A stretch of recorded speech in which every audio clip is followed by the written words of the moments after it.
Lindbergh Kidnapping, 1932.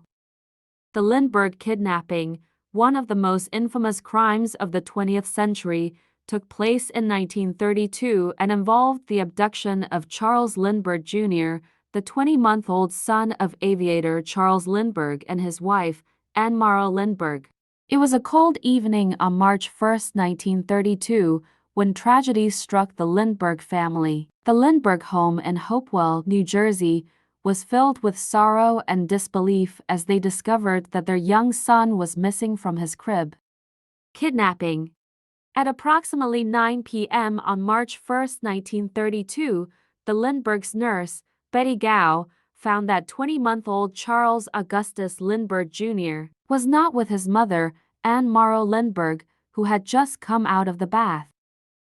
Gow then alerted Charles Lindbergh, who immediately went to the child's room, where he found a ransom note containing poor handwriting and grammar in an envelope on the windowsill. Taking a gun, Lindbergh went around the house and grounds with the family butler, Ollie Whately. They found pieces of a wooden ladder and a baby's blanket in the ground under the window of the baby's room. Whately telephoned the Hopewell Police Department while Lindbergh contacted his attorney and friend, Henry Breckinridge, and the New Jersey State Police. The news of the kidnapping spread like wildfire across the nation. A ransom note. As the days turned into weeks, the Lindberghs received a series of ransom notes demanding a large sum of money in exchange for the safe return of their son. A tense and highly publicized negotiation process unfolded between the Lindbergh family and the mysterious kidnapper, who went by the name John in the communications. The nation held its breath as the Lindberghs paid the ransom, hoping for the safe return of little Charles. However, their hopes were shattered when the child's lifeless body was discovered on May 12, 1932, in a wooded area just a few miles from the Lindbergh home. On May 12, delivery truck driver Orville Wilson and his assistant William Allen pulled to the side of a road about 4.5 miles south of the Lindbergh home near the hamlet of Mount Rose in neighboring Hopewell Township.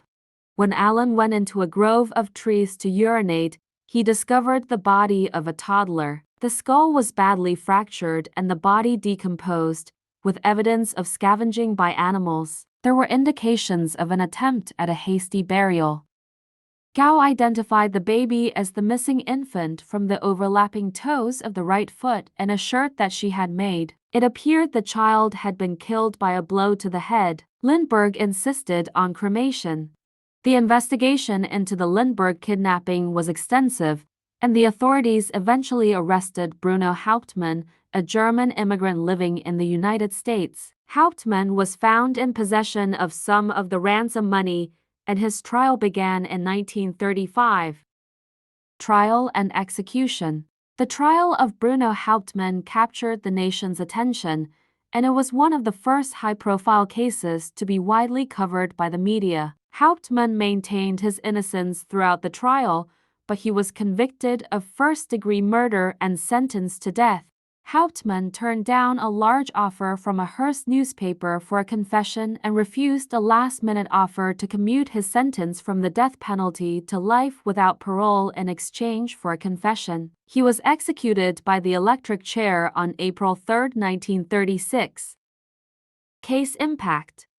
The Lindbergh kidnapping case had a profound impact on American society, leading to changes in kidnapping laws and influencing the development of the Federal Kidnapping Act, also known as the Lindbergh Law. Thank you for learning English with us.